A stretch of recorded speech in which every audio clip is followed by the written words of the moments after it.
Good evening, ladies and gentlemen. Wonderful to see such a huge crowd in our small clubhouse. Oh, sorry, political stuff already. Great to see you here. Welcome to Royal Dornoch Golf Club. To start the proceedings, please welcome our captain, Professor David Bell.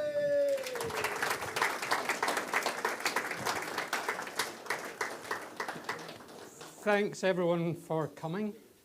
I've got lots of reasons to be happy about tonight's event. A couple of them are pretty mundane. One is we're demonstrating how much we need a new clubhouse.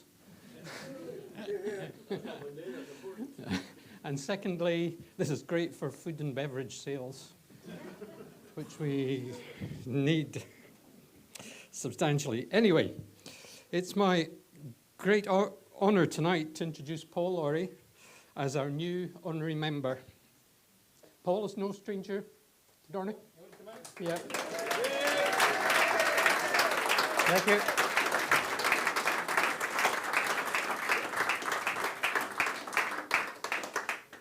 Paul is no stranger to Dornoch, but for those of you who don't know him, he's an Aberdeen loon.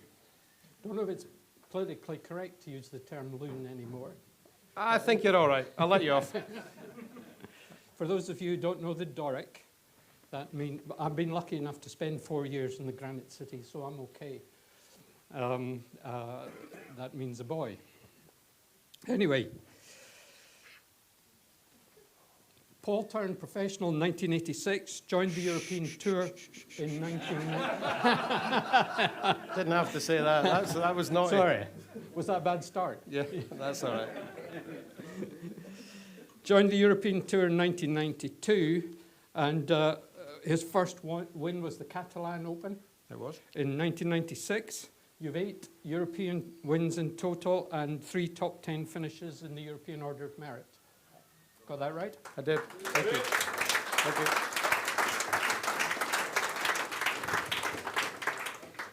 Undoubtedly, your most transformational win was the 1999 Open Championship at Carnoustie. Yep. You tied the lead with a final round of 67, and then defeated Justin Leonard and John van de Velde in a playoff.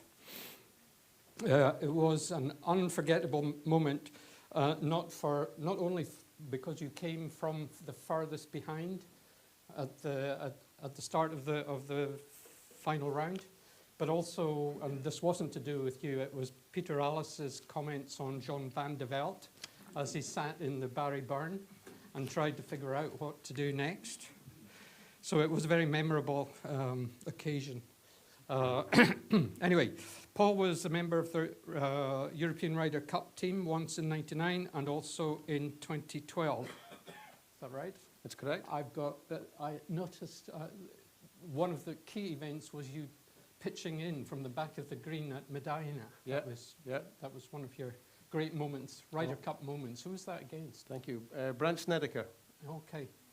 I think he's still in there yet, actually. we don't let him out very often, so. I'll crack the jokes. You're all right. You're all right. You're all right with me. Sorry to interrupt, to put you off your start right, there. not at all. You're doing so well there with all your facts and figures. That's fine. You played for Scotland 4 times in the World Cup. Did I? Yes. Not that World Cup. All right, yeah. No. That was the Aberdeen. No. There weren't many of them that made the World Cup. No. Well, there's only one Willie Miller, of course, is there? So. In 1999, you were made a member of the European, honorary member of the European Tour. And you were made a member of the British Empire in the New Year's Honours List that year. And in 2013, you were raised to an officer of the British Empire. I was. Yeah, I can do all that stuff. If any of our US friends need a tutorial on how we order people associated with the British Empire, I can do the Order of St. Michael and St. George. Wow. Probably, yeah. You have some hidden talents, you, don't you? Eh? I tell you. Absolutely. That's without a drink. Yeah, my drink's back there.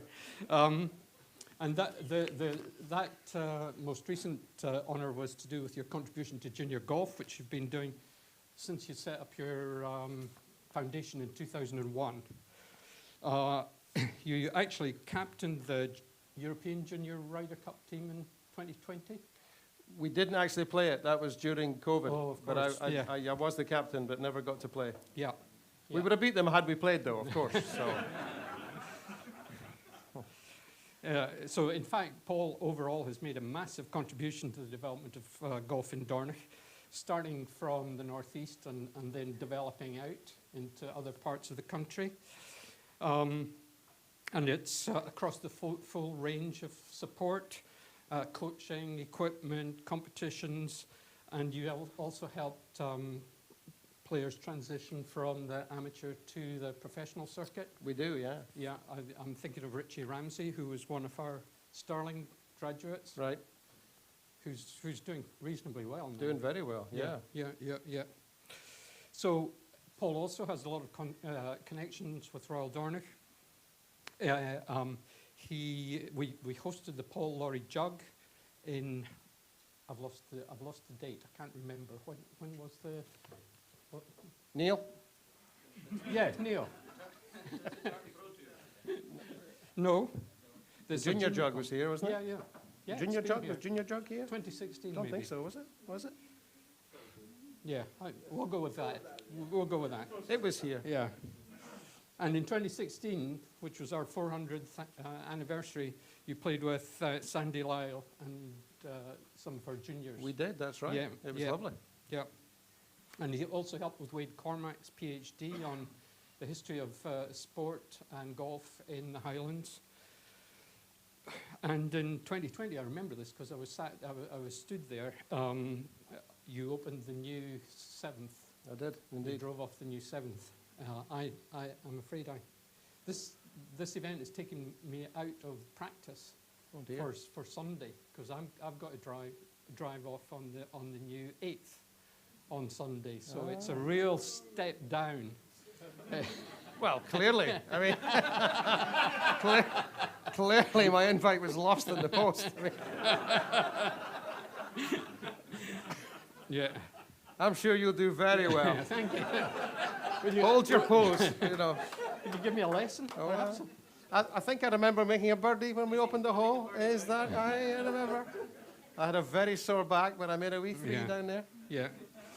Yeah, that actually helped our social media presence a lot, that particular event. And I did say in the presentation I made about the new clubhouse how our social media presence is really, really high. It's only St Andrews and Carnoustie and the whole of the British Isles that have a bigger social media presence than Royal Dornoch. Anyway. Getting back to me. Getting back to you. Yeah. I had a slight deviation. You did. You deviated there. Come on. Come on, play the game. This is all about me, you know. Come on. This is me. Come on. All right. Okay. Well, I'm gonna wind up now. So we know that Paul loves Royal Dornoch and will be a great ambassador for the club. I will indeed. Congratulations, Paul. You now join Tom Watson and Ben Crenshaw, who I think are the only other living honorary members of Dornoch.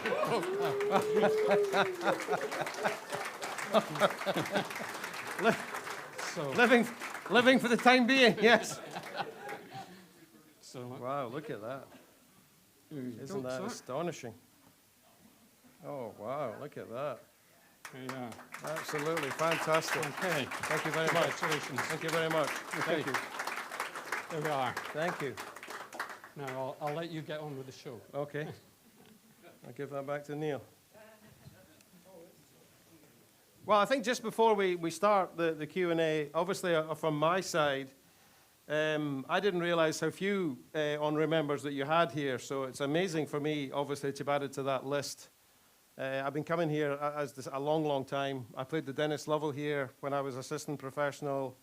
Would have been late 80s, I think, was the first time I started coming here regularly. So unbelievably delighted, honoured, humbled to be one of your members. So thank you.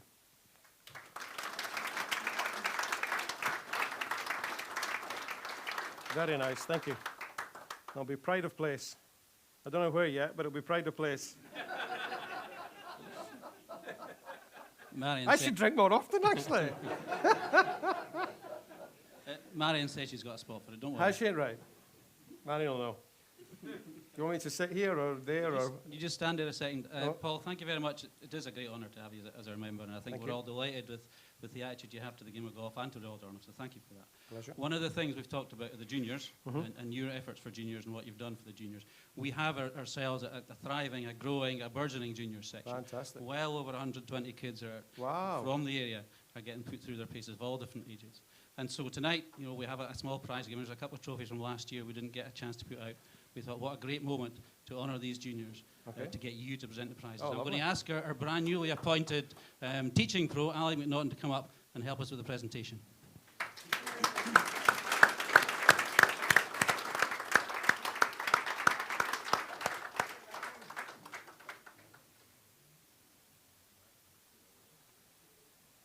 Speech. Yeah, a big thanks to Paul for agreeing to do this for us today. We've got a couple of prizes from the summer. We'll kick off firstly with the B section. This is a summer match play trophy. I think over 30 juniors played in it, so it's a big honour to win this. Brand new trophy, claret jug just for you, Paul. Lovely. Look at that. Yeah. It's gorgeous, isn't it? And the winner was Harry Fleming. Wee Harry. Well done, Harry. Well done. Well played. Congratulations. Excellent. You want a wee picture? Will I come down to your height, Harry? How's that? Well done, wee man. Brilliant. Well done.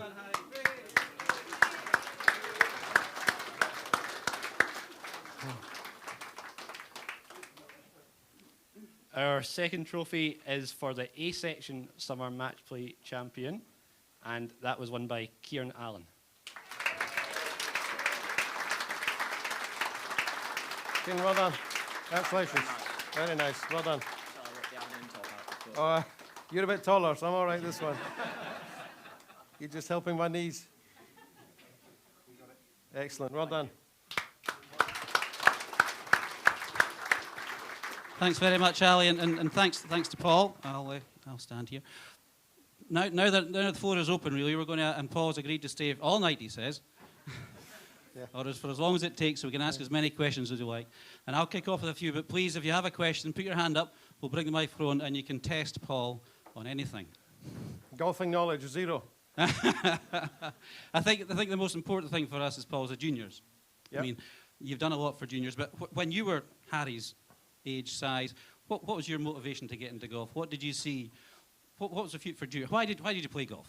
Well, I was a very keen footballer when I was young, and I realised pretty quickly that I wasn't going to be Willie Miller or Gordon Strachan. So I was about 16 when I kind of thought, right, I'm going to have a wee go at the golf. Sandy Lyle won the Open at St George's in '85, and that was the kind of around the time that I thought, right, I want to do what Big Sandy does.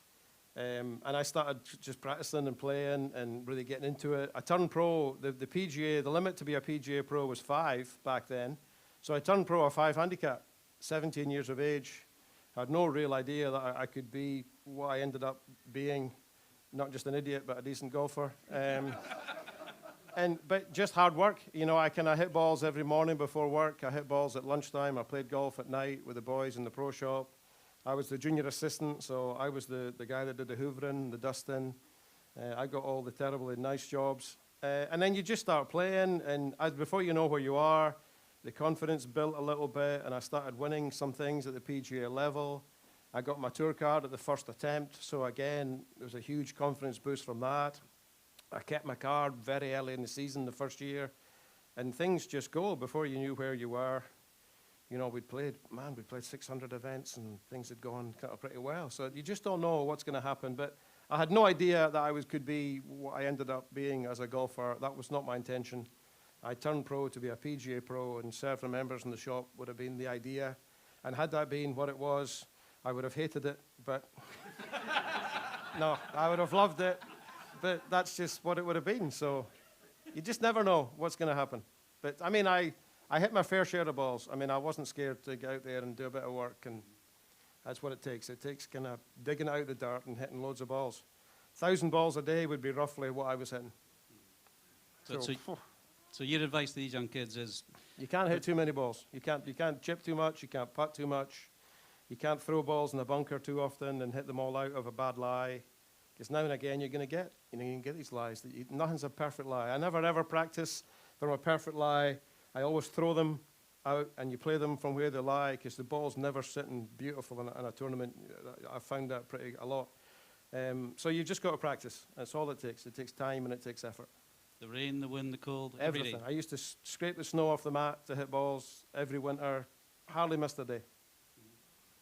And I watched your video, the DP World Tour, the beautiful video. Yeah, which is very good, yeah. Yeah, and the first part is you walking to the range and saying, I still hit balls every day. Yeah, I do. I hit balls I don't play as much as I used to. Obviously, we've got quite a few things that we're involved in, and we've got a few businesses that we run, which takes a bit of my time, but I hit balls every day unless I'm on holiday.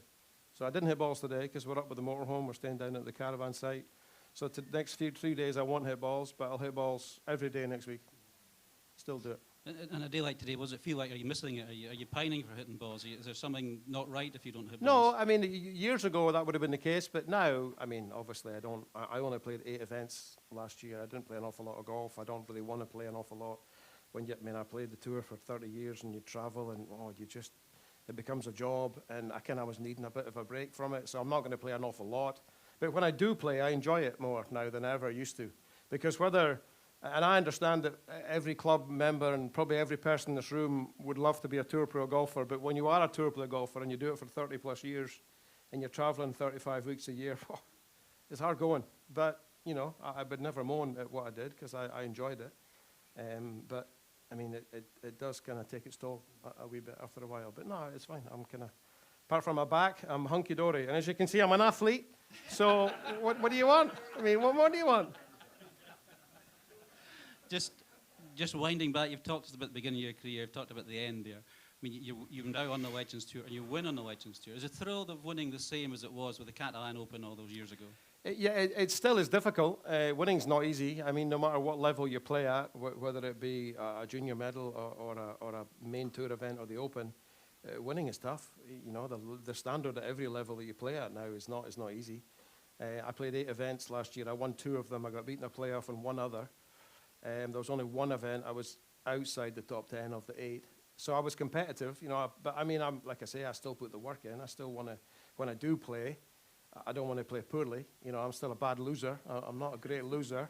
So if you're going to play, you've got to play decent, And if my game starts to do to the point where I'm not competitive, then I won't play. Because I just couldn't stand it. I couldn't stand just going through the motions or something. Got to be good at it if you're going to put the time in and put the effort in. But I still enjoy playing, but just don't play an awful lot, thankfully. Had enough of that. Great. Well, Paul, I'm very privileged. I've known you for a long time now, and I could stand and ask you questions all night, but there's a wonderful group of people here, and I'm sure they've got lots of questions for you. Cool. So please, quiz them all Keep night them clean. long. Oh, they're all shy. Oh, there must be another question. Must be another question. No? Okay, then. I've got another question, then. See what, there's another question. Oh, there's one, right.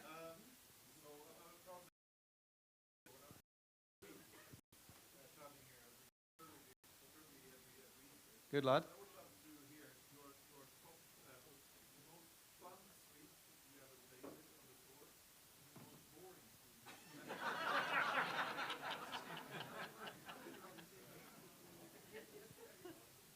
The boring one's very easy, but the fun one's quite tough. Only joking. Well, the craziest one is Parnevik. Jesper is a lovely lad, but he's odder than odd, Jesper. And then the one that I never really got on with when I played full-time, but I actually got on with him great now, is Higman.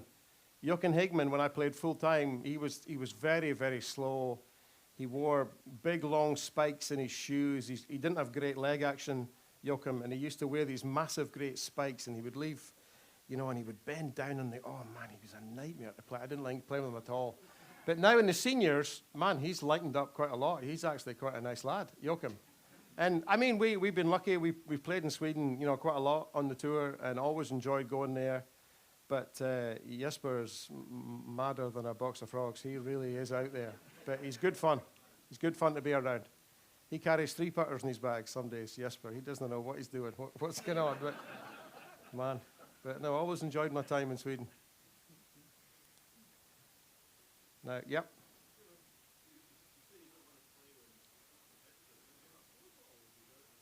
No, not.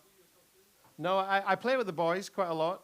My 2 boys are my oldest boy is a pro. He played full time for 8 years. He's just stopped playing. He's going to work for us now in one of our companies, our sports agency. But when we play, and Michael's +1 handicap, the young one.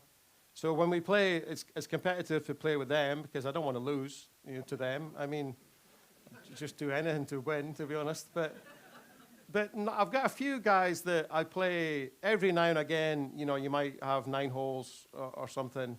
But the only golf that I am involved in, I'm either practicing or I'm actually playing in tournaments. I play very little golf when I'm home.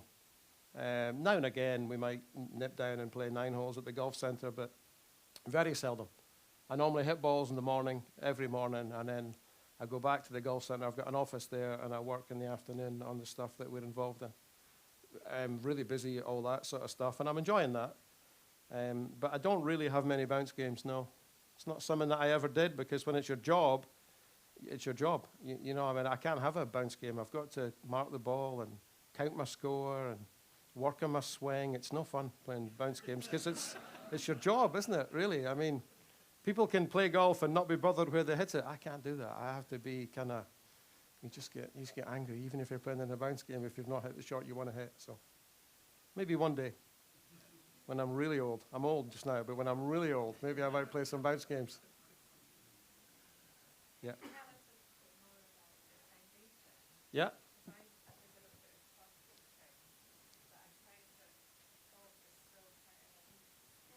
Right.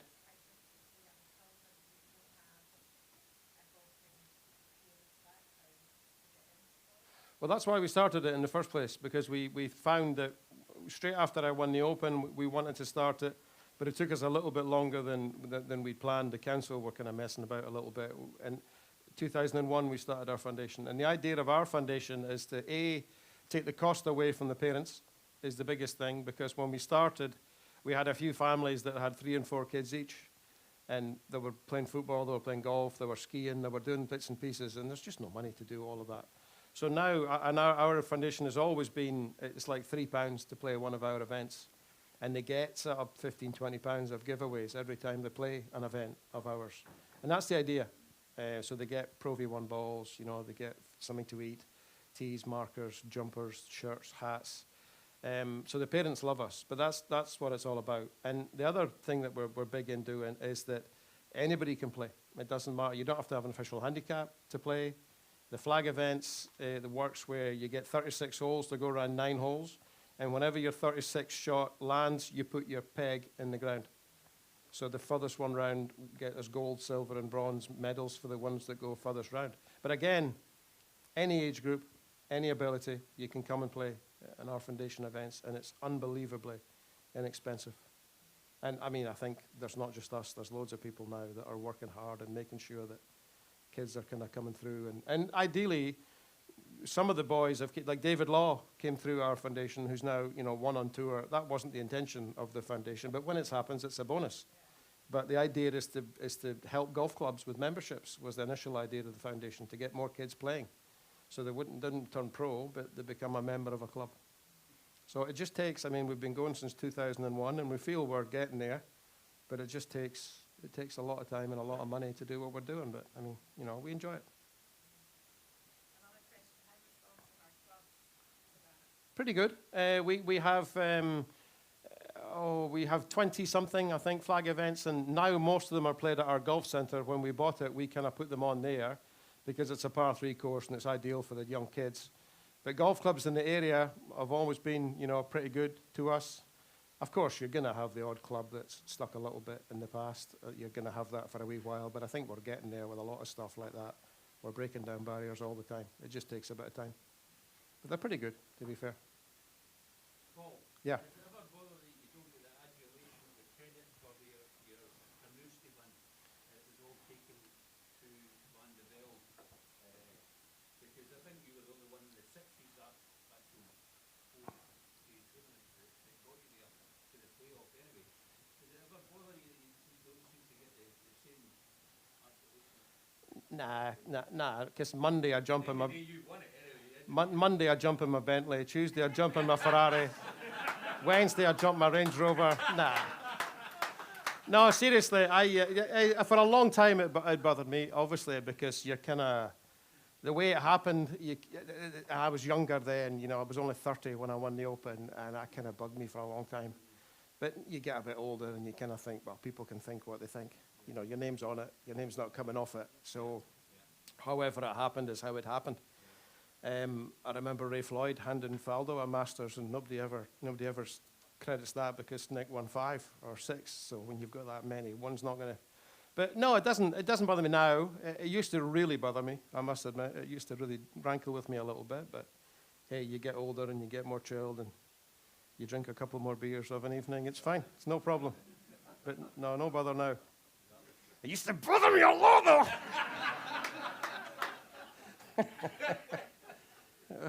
And what is your relationship with Jean these days? Oh, man. Top of my credit card list every year. Christmas card list. He's amazing. Honestly, we have a great relationship. He came over to Aberdeen and did our foundation dinner for us one year. We flew him in from Hong Kong. He played golf with some people the next day, an auction item that we sold to raise money for the kids. And, man, I play in his event, and he comes over and does stuff for us. Him and I have always gotten on really well, to be honest. I mean, we had breakfast the week after in Akron in America, which was the first week that I played after, and no bother. People ask me a lot, you know, did you ever speak about it with him? Well, how do you speak about that to him? You know, how can you, you know, by the way, big boy, how did you manage? It's not something you kind of broach, is it, really? But no, it's never really been a problem. I think he handled it incredibly well at the time, and it just shows you what a class guy he is, that he can handle something like that. Because a lot of people would have crumbled with what went on, but he seemed to handle it pretty well. So, no, he's a good lad. Top boy. And what about the third guy in the playoff? Who's he? Well, I don't really know Justin that well, to be honest. I mean, he's quite quiet, doesn't say a lot, doesn't give a lot away. Nice enough lad. We're videoing this, so I've got to be careful. But a little bit in the Jesper kind of mold, maybe a little. I mean, he's fine. But I don't really know Justin that well, to be honest. But yeah, there was 3 of us in the playoff. There was only 2 people all week that never made a double bogey or worse. And that was me and Leonard were the 2 that were in the playoff. Everyone else made at least a triple, double or triple. So, and that was the plan for the week. Adam Hunter, God rest him, he's not with us anymore, coached me for years, Adam. And our game plan for the week was to keep a double bogey or worse off of our card. If we could do that for the week, I think you'd have a chance of winning. And that was how it was. There was only 2 of us that didn't. So amazing how it works out. But the course was brutal. I mean, the fairways were 9, 10 yards wide, and the rough was up to your knees, and you just had to get on with it. They're all moaning and groaning, and all these top players about, you just get on with it, it's your job. You know what I mean? There's not much you can do, is there? They're not going to go and cut the rough because you're moaning. So, you know what I mean? It's just weird, isn't it? Just get on with it. So, it was fine. Yeah. Willie. Now you mentioned his name, Paul. I was a bit nervous about asking this. How could you sum up the contribution of Adam? I was a decent player before Adam started coaching me, but he kind of brought a whole different set of skills to me that I didn't have. I practiced a lot, but I wasn't disciplined with my practice. So I would stand and have no problem hitting balls for 5, 6 hours, but it would be all over the shop. There'd be no structure to it. So he was the one that put all that in place about hitting 5 irons for 10 minutes, and then hitting bunker shots for 10 minutes, and then going and working on your fairway woods for 10 minutes and mixing it up. And he was the first coach that worked out that my attention span isn't the best. You know, I'm quite a short attention span. So he thought, right, 20 minutes is maximum with this guy, and then we need to move on to something else. And it was just like a light bulb moment. All of a sudden, I just started playing the way that I kind of thought I could play, but that came from him. But he was amazing. Amazing. Now, Sevi in your time. Can you give us a story about him? Sevi? Yeah, Sevi was, along with Sandy, was the two people that I kind of looked up to the most, kind of growing up as golfers. Probably Sandy more than Sevi, to be honest. But Sevi was the one I was looking forward to playing the most when I got my tour card. And I played with him in the Spanish Open, first year on tour. Didn't sleep at all the night before. Was very, very nervous. It was back in the day where you didn't get text messages on your phone. There was the draw downstairs on the cardboard kind of trestle type thing. So we go back at night. Marion was still on tour then, and we see that we're playing with the Sevi, so never slept at all. And it was a great long first tee at Porto de Hierro in Madrid where we played, and I was on the tee. I'm always on the tee early anyway. I always watch the game ahead, tee off. I've always done that. But I was on the tee way before even the game before us, and he came walking up the tee. And he was swinging his putter, and his hair was blowing. And I'm like, oh, this is going to be great, I can't wait. And it was just like a little boy in a sweetie shop playing with him, because I think people of my age, he's our best golfer, I think. I understand that Faldo and some of the boys claim to think that they've won more, but I think he was the boy that dug it out of the trees and got it on the green. And there was something about Sevi. I've always thought that. So he was amazing. He was a bit of a boy, though. I mean, there's no doubt about that. He kind of not broke the rules, but, man, he wasn't scared on bending the rules and kind of doing some stuff. But, man, he never broke them, but he was just a bit of a boy. He'd be coughing now and again when you were playing. And he was hard work. He was a bit, I mean, everyone let him off because he was heavy, so it's no problem, But he was amazing. Probably the best player I played with was Sevi. With how he did it and how he went about it and just the way he was. He was proper. And did Sevi give you any advice? He seems to be known about helping people out on tour. Yeah, was he good? Yeah, we went in the clubhouse afterwards, and he was standing with his brother, who I'd played with, in an event, a few months before that, Manuel, the older brother. So I kind of said hello to Manuel, and Sevi kind of turned around, and he just said, look, you swing the club very well. You're a good putter, you're strong, you're gonna be fine. And you just think, wow. And then when I played in the Sevi Trophy for the GB&I a couple of times, Monty and I played Sevi in Alathabal one of the games. And man, honestly, the two of them were, they're 80 yards offline, and then, they're holing chips and they're holing it from bunkers, and you think, oh, can't I believe these guys are gonna beat us? Never on the golf course, but that was them. Now, you'll find that a lot with the older. I do it a lot. You get text messages from some of the players to say, well done when you've done a good score and whatever.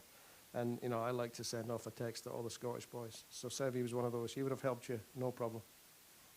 So, it doesn't happen so much now, I don't think. But Sorry, Paul, do you believe that then when Sevi's comment about Sandy Lyle about his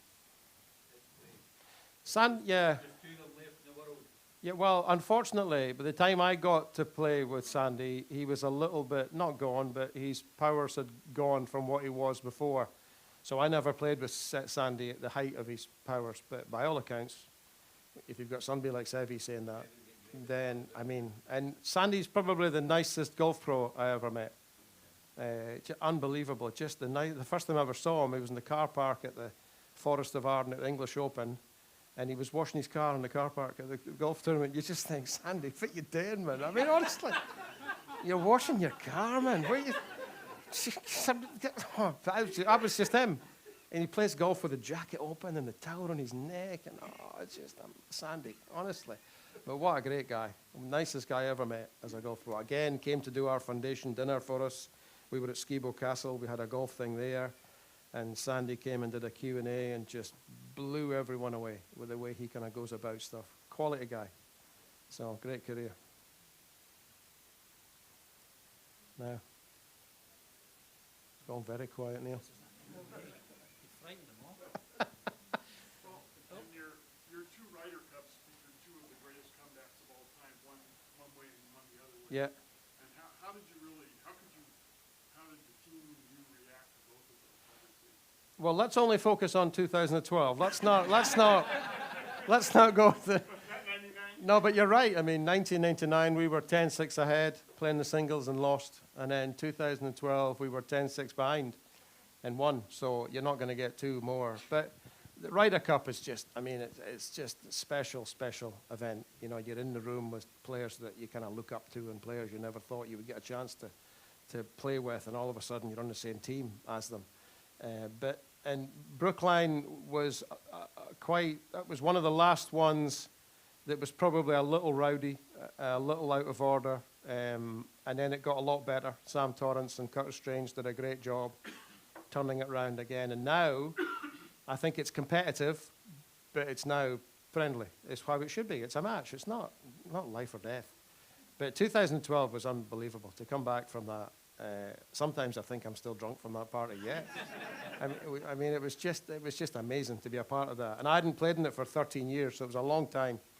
And a lot of our team played more in America then. I still played in Europe. You know, I didn't really ever, you know, go much to America.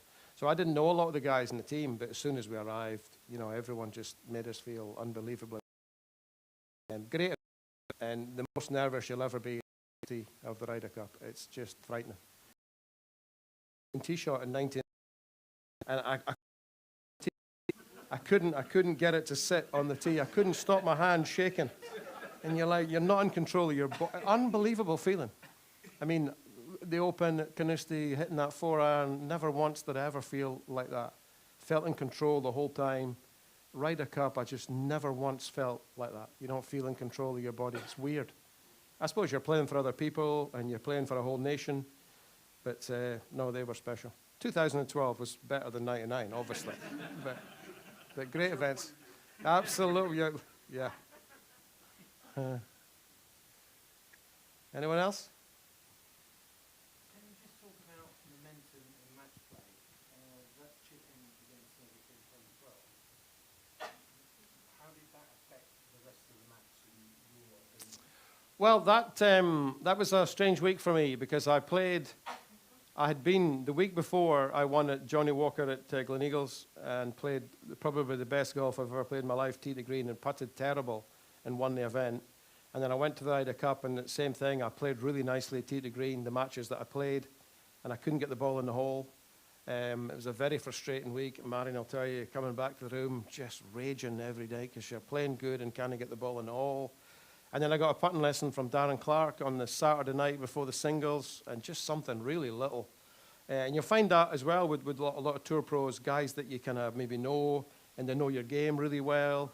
They'll maybe spot something, and they'll say, you know, I can't name any sports that, you know, that do that. You know, you can't see, I mean, a Liverpool footballer going up to a Man United footballer and helping him with his free kicks, or it just doesn't happen, does it? I think we've got our unique sport that way. So Darren gave me a little tip and putted beautiful on the Sunday, was 6 under for 15 holes, and won, you know, 4 and 3, I think it was. So just shows you how one little thing for a decent player can just turn the whole thing around. You can go from being awful to be really good just with one little thing that somebody's spotted. So, no, but the camaraderie out there is brilliant. It's very good. My putting stroke, I've always been someone that it has quite a long backstroke, and I've decel a little bit into the ball. I've always done that. So when the greens are really, really quick, because the putter's coming in slow, I putt well. So on slow greens, there's no hit in the putter with me, so I'm terrible. But my backstroke had just gotten a wee bit too long. So he'd been watching me the day before, and he obviously did it. And then I was out on the putting green on the Saturday, and I was really struggling, and he was just driving past to go in and speak to the other vice captains. And he kind of came over, and he said, do you mind if I say something? Because you've got to ask first, because you might say, no, I'm okay, I don't, I've got a coach. And I said, yeah, what do you see? And he said, your stroke is quite long to short, but it's just a wee bit longer than normal. Shorten it a little bit, and I think you'll get a little bit of hit at the bottom. And as soon as I hit 2 or 3 putts, you can just tell that, you know, kind of found something. So kind of ran into the locker room and was, you know, and then as soon as the meeting was over to do the singles, straight back out on the putting green to work on it until nearly dark, and then played great the next day. Just one little wee thing like that. It's amazing how, yeah. So, amazing. When you turn professional on the tour, first question, did anybody come over and look after you for one of the older guys look after you for when you first went home? Well, you tend to, a lot of the Scottish guys stick together. A lot of the guys go out for meals and go for dinner, and Sam Torrance was very good to us when we were kind of first started out. We didn't really know, anybody. I never really played Challenge Tour. I went straight to tour school from playing the PGA Scottish region and got my card and went straight out there. So we didn't know anybody. My wife and I, Marion caddied the first quite a few months for me, until she sacked me after about 2 months. And she was right too. I mean, she's good. I don't want to tell her too much that she's right, but she was right. But Scottish downstairs, and however many people are there, you just head out. But Sam, I've always gotten on really well with Sam. He kind of looked after us quite a lot and let us kind of leave our luggage in his room a couple of times when he was obviously getting a room.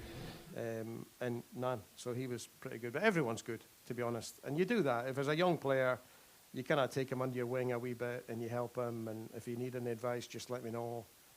That's just common practice for what goes on the tour. It's actually quite it's quite a nice world. It's not a cutthroat. European tour isn't.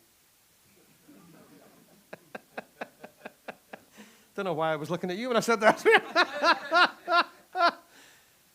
So. With Royal Dornoch, what's your favourite golf courses in Scotland? Well, the Lawrie Golf Centre is the best course in Scotland. There's no question about that. I mean, I think, well, as you know, we're so lucky that we've got so many. Spoiled for choice. They're all beautiful. Carnoustie's obviously way up there, mainly because they open, but also because it's a beautiful course. Muirfield I like, Turnberry I like, Troon. Honestly, there's just so many. And you're all lucky that you're able to play them. Obviously, I don't play a lot of bounce golf, like I said before. But if I was going to play any courses, it would be those ones. It would be here. It would be Carnoustie, Muirfield. Troon's very nice. So, but we're lucky, very lucky. Well, you must have had some amusing episodes with Monty in your career. Monty, yeah, man. It's Monty. Well, we're filming this, so we'll not go there, will we? But yeah, no, Monty. I mean, listen, Monty. I played with Monty in 1999 at the Ryder Cup. We played foursomes and four balls together on the Friday and the Saturday, and he was probably the second best golfer in the world back then. I would have said roughly, and you see, well, I saw for 2 days what a world-class player that he was, and how he didn't win a major is just unbelievable. He didn't but I mean, but how he didn't, I don't know, because he was, honestly, he's distance control. I've never seen anyone pin high as much as him. When you play with him, he just never seen anyone better at taking 30, 40 yards off a shot than him. That's quite a tough thing to do, no matter how good a player you are. If you hit a five on 195 yards full out, to hit it 160 yards is quite difficult with a full swing. He was the best at that I ever saw. So, world-class player. To be honest, I don't really know Colin all that well. We didn't spend a lot of time together. We obviously played Ryder Cup in '99, and I played quite a bit of practice rounds with him in America when I went over there, mainly because nobody else would play with him. But he was some player, Willie. Let's leave it at that. He was a hell of a player. Still is. You can do an appendix once you put the cameras on. Yeah. Actually, I remember a story that I tell all the time in my stuff happened here. We were playing in the Dennis Lovell assistance event here, and I was doing really well in the Ordre Merit. I think I was leading the Ordre Merit, and Craig Ronald was either lying second and it was 2 rounds on the last day, the tournament here. I don't know if it's still, they don't do it now. So I was off later than Craig. He didn't have a great score the first day, so he was out before me. And I was teeing off at the 3rd here, and Craig was on the 17th green, you see.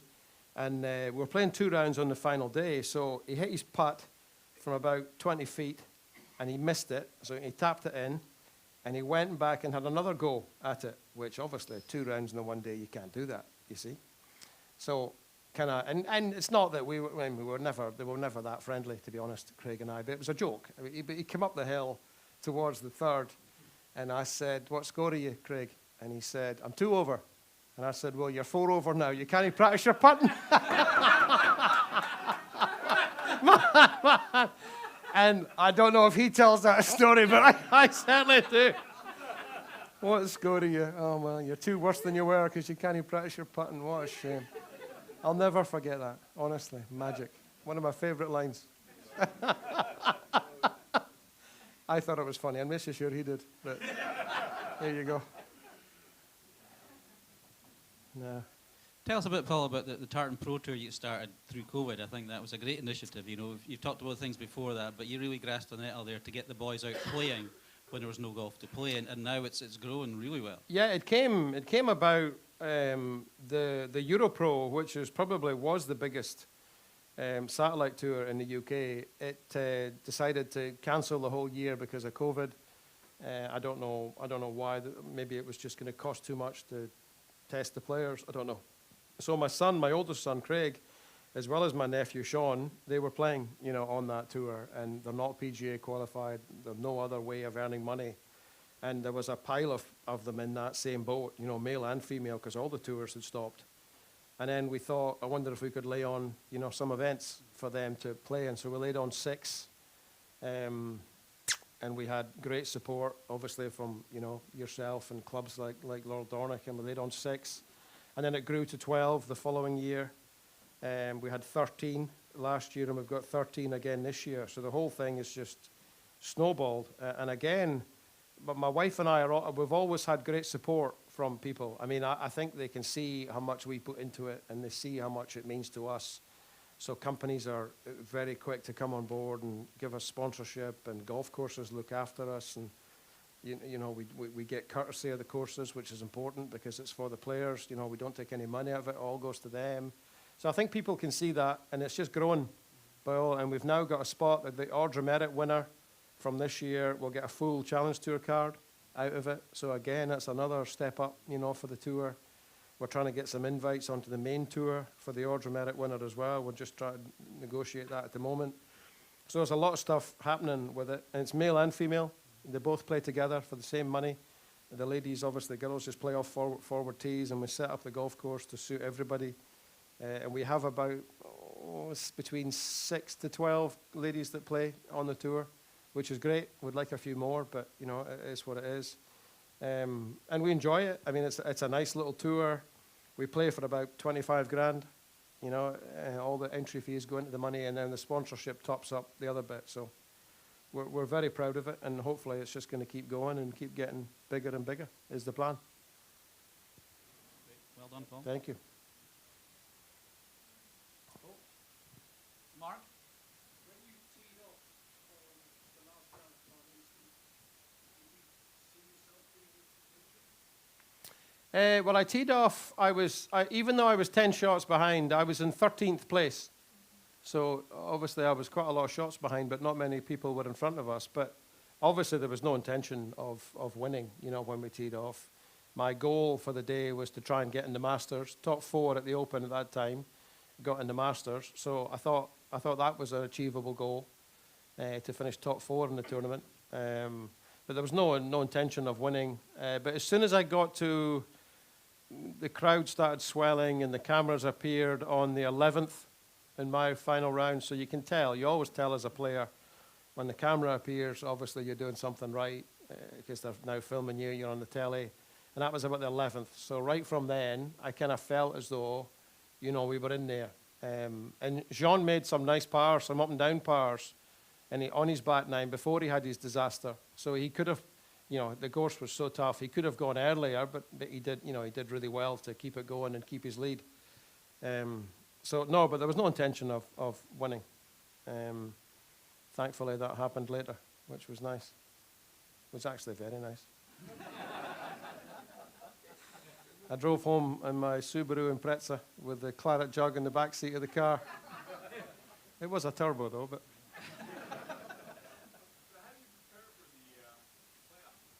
The playoff, again, I'll never get tired of saying it. Adam Hunter, my coach, was with me pretty much every day. We came off the course and we had a bite to eat, and it was while we were having our bite to eat that Jean kind of dropped a couple, and we got within 2 or 3 shots of him. So he said, right, let's go and hit some balls. Let's go and practice. So we went to the range. And again, as soon as I got to the range, people were kind of realizing, oh, man, there's a Scottish guy in contention here. And people were coming on the range because all the security guys had gone. So Adam dragged me away to the short game area and, told the caddy to, make sure and keep people away. And he was chatting to me the whole time that I was chipping.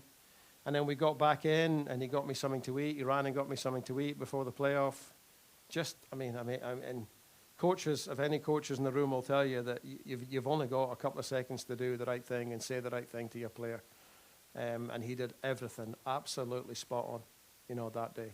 Just got everything right on the money. He told me when I was driving out in the buggy, he could obviously see that I was quite nervous, and clearly, you've got a chance of winning the biggest tournament in the world. I mean, I was sitting there like a nervous wreck. And he said, I want you to look in their faces. I want you to look at Justin and Jean in the face. He knew that they would be feeling as nervous as I was, and he knew that would make me feel better. So as soon as I got on the tee, I kind of shook their hand, and I looked at them, and I thought, wow, you don't look too clever. And then Jean appeared, and he looked awful. And right away, I've said it before, right away, I thought, I'm going to win the Open here. As soon as I looked at them, it was unbelievable feeling. And just this calmness comes over you. And I wasn't agitated. I wasn't nervous. I was focused. I knew what I was doing. At no point did I think I wasn't going to win. Over the 4-iron, I wasn't in any way jittery, or I was picking my targets. I was listening to the caddy. I was standing under the brolly when it wasn't my shot. Unbelievable. Everything just fell into place, and there and then. Amazing. So, yep. During your career, you've seen a massive evolution in the equipment of the golf course. Sorry, I'm from Kemney. What does evolution mean? Improvement. Right, got you. So during that evolution, what part of the equipment of the golf course do you enjoy the most during your career? And where do you think it's going to go? Well, as someone who plays the game for a living, I don't want technology to stop, because I want it to be as easy for me as it possibly can be. I want the ball to go as far as it can go. I want the club heads to be twice the size they are now, and the sweet spot the size of this room on a club face. Why would you not? But there has to come a point when they have to look at the golf ball. The golf ball's the biggest change. I hit it further now than I did when I was 25 years of age. That's just equipment and the golf ball. I mean, I can carry it 280, 285, no bother at the minute with a driver. I was never more than 275 when I played back then. So I carry it way further now than I ever did when I was younger and fitter and stronger. I know I'm an athlete, but the golf ball is the biggest thing. But golf clubs are amazing now. Even my first year on tour, I was using Persimmon woods in 1992. My driver was a Harry Busson Persimmon. And you get it out now and again, and it's like that size. I mean, it's unbelievable. It's almost the size of a golf ball, isn't it, really? You put it behind it and you think, how did I ever hit that? Which I didn't very well. So golf club technology has changed hugely, but it's the golf ball. The golf ball goes so far, it's unreal now. So I see they're going to try and sort of slow that down a wee bit and change it a little bit. So we'll see how they get on with that, because I think they might get a little bit of trouble trying to do that. But let's see what happens. But it's the golf ball. How many times have you been US Masters? US Masters, I had a 5-year exemption when I won the Open. And then I got back in it again when I had a little purple spell. I played in it 2011, 12, and 8. I played 8 Masters, yeah. Yeah, nice special event. Great place. Look after you unbelievably well. The driving range in the short game area is the finest in the world. There's no question about that. It's the best facility. No wonder people practice a lot that week. It's just magnificent. But they just look after you so well. You drive in the gates and down the main drive. Oh, honestly, it's a great event to play in. I absolutely loved playing in it. But that's all right. Wally Hook asked me to ask you, what about the live tour, Paul? I just wish it was 2012 and they wanted me to play in it. That's what I wish. Listen, I get that every time I do this sort of thing now. That's normally your first question. So you've all done well to last this long. But it's just, I mean, listen, they're not going away either. You know, I don't think. And I'm not totally against it, to be honest. I think I come at it. I'm a golf pro. Well, I play golf for money. If there's a tournament anywhere and I want to play, I would play, no matter who it was or where the money was coming from, because that's my job. I don't really see it that way. But I see it. I see how people are getting a little bit upset about it from the other side. I get it. But I'm a golf pro and I play golf for money. So if this was 2012 and they'd asked me to play, I would have probably played if I was the age that some of them are that are playing in it. I think that's the big thing too. Cam Smith, I don't get why he's played. He's got his life in front of him. But Poulter, Westwood, Mickelson, all of those guys, if I was that age, I would have played. 100%. Why would you not? They're playing 8 to 10 tournaments a year, $25 million an event. Man, sign me up right now. You know, but if I was younger, it's a bigger decision to make. It's up to Cam Smith. I'm not.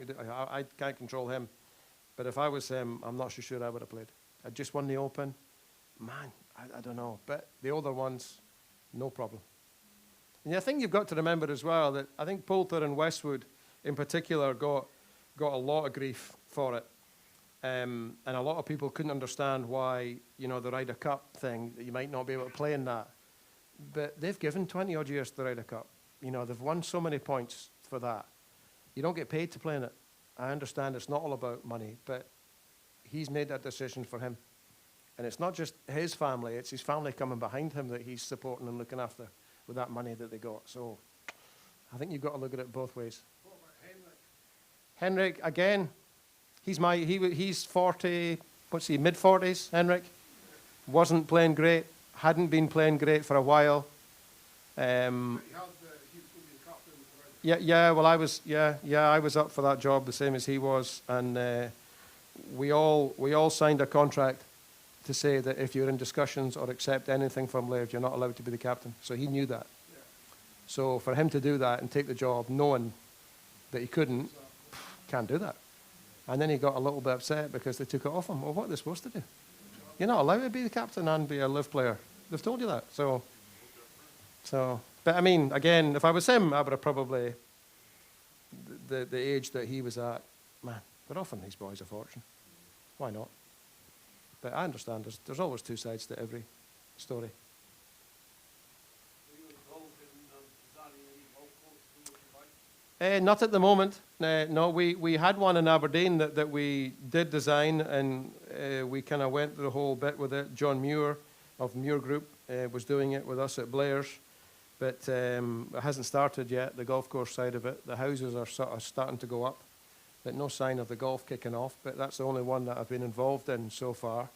I don't think, it's like when I tried the Sky Sports commentary stuff, it just wasn't for me. I just couldn't. I did Ryder Cup in Wales, and I thought, I'm not so sure I'm good at this. You know, you're kind of, the producer's chatting to you in this year, and you've got to speak while he's speaking to you. My wife will tell you I'm not a multitasker. So I couldn't, I just couldn't, you know what I mean? And I only did it 1 week, and I said to the guy, look, thanks very much for having me on, but it's not for me. And I think the course design stuff is a little bit that way. I don't get on a piece of land and see what the other people see. I don't know, it's just weird, and I don't want to go down that road and just put your name to something because it's your name. I would want to be involved in it. I'd want to be good at it. There's plenty of people who do it that way, and they're not very good at it and put their name to stuff because they've been a good player. This one, I did.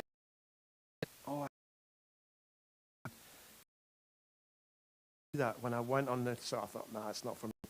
What can I do other stuff? So if somebody comes up and offers me $5 million to do a course, no bother. I mean, but right now, no, I don't see course design being in my future. What do you think of Tunbridge with Arsenal? Well, we're members there. We have a corporate membership there with our sports agency, so that a few of the players can practice and play there. It's magnificent. It's absolutely magnificent. One of the best courses I think you'll play. I go there. That's where I mean, obviously we have a golf centre in Aberdeen, but when I go and hit balls, I normally go there in the morning, and I go to you're allowed to drive your car down the far end of the range, and they've got a grass tee down there, and I hit 200 or 300 balls there most mornings, and then come back to the centre to do my work. And if I do play golf, I kind of play there with the boys. That's where we play. It's absolutely magnificent. There's no question about that. He does golf very well. Some other stuff, I'm not so sure, but golf he does very well.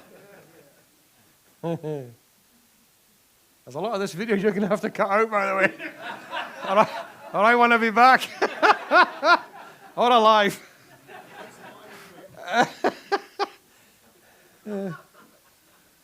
It's live. Oh, great.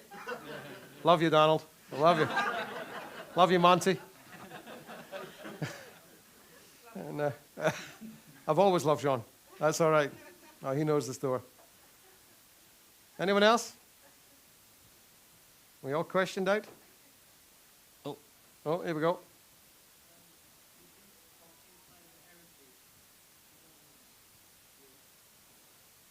Do you best round to play there, and do you have a tip for who's going to win this weekend? I've never played the Heritage. I haven't played in the tournament there. I don't. We always went to the Masters and then went home. I didn't ever play there. But who's this week? I don't know. Who's leading? Who's Hovland? Well, Victor's been doing really well. He has a little bit of an issue at the minute with finishing things off, Hector, which is kind of. Again, he's a great lad, Victor. Very, very nice man. Speaks to everybody. Comes over well. So he's due, I would have thought. You know, at the Masters, I was surprised how obviously he was in there for quite a while, and he's done that a few times. It looks a great course, looks a great thing on the telly when I've watched it quite a lot, but never actually played there. But no, I'm sure Victor will do all right this week. We'll see how he gets on. Any European, that's what we want. What about Aberdeen next season for the Premier League? Well, we're going to throw about 4 or 5 past County tomorrow night. Can't wait, we're going. That's why we're here. Yeah. After Willie Miller. Wow. Well, my personal favourites when I was a boy. I mean, we were at the Cup Winners' Cup final in '83. I was 14. We were there. Alec McLeish, Martin Buchan was actually in my golf centre year before yesterday. He came in. Yeah, he was up seeing family, and he always pops in, Martin. And whenever he comes in, he's been in a few times, and I say to the staff, "Do you know who that is?" And there's no, it's Martin Buchan. And they go, "Who's Martin Buchan?" You're like, "What?" Martin Buchan was just a thoroughbred, man. So he was up just the other day. He's looking well, actually, Martin. Alec McLeish was another one that I kind of, Gordon Strachan, you know Gordon very well, quite pally with Gordon, funny wee guy. Jim Layton was probably, one of the best keepers at the time, but there's only one Willie Miller. You can't go past Willie Miller. Just can't. We did, there's a guy, Cole Page, his name is, he does some singing, and we were at Stephen Gallagher's dinner a few years ago, and what he does is he's singing, and he comes over, and you have to finish the song. Right, so Stevie had said to me, listen, he wants to come and you have to, I'm like, Stevie, I can't sing a note. You can't be doing that to me. No, he says, you had a few beers, you'll be fine. So over he comes, and he says to me like this. So I get up, and I'm like, oh, man, what's this? So he's singing Frank Sinatra. So he's giving it to Frank Sinatra, and then he gives me the mic, and I went, there's only one Willie Miller. Oh, Willie Miller. Oh, he was raging. He grabs a hold of me, and he says, sing the song. So then he grabbed me at the side, and he went through the whole thing again, and he gives me the mic, and I went, there's only one Willie. Oh, he was not happy at all, let me tell you. And then we had him at our foundation dinner a couple of years ago, and he starts his set from the table. So he's sitting with you, having your dinner, And then you hear somebody singing, and it's him sitting at the table, and everyone's like, "Where's that coming from? Who's that?" And he's just sitting there. Oh, he's brilliant. So we've got him coming back again this year. He's very good. Now, yeah. Would you have any advice for an American lad who's never been able to par 14? I think he's 0 for 25. Honestly, you've never made a par at 14? It's embarrassing, that, by the way. How would I play it? Wow. Well, I don't know. When I played Tartan Pro Tour here, I hit, what did I hit? I hit driver every day down there. Just stand up and gun it down there is the only way I think you play it, to be honest. But I'm not a local. Neil, how do you play 14? You're a good player. Gun it down there? Yeah, it's the only way to do it, isn't it? You've got to get as far down as you can. Yeah, and then for you, just close your eyes and chip it. That'll be done. Can't even be any worse, can it, if you've never made a par? I mean, good God. You should hang your head in shame, man. Call yourself a golfer? Good Lord. 25 for 0. It's not the best, that, is it? Now we've embarrassed another American guest. He's a member. Oh, wow. A fellow member.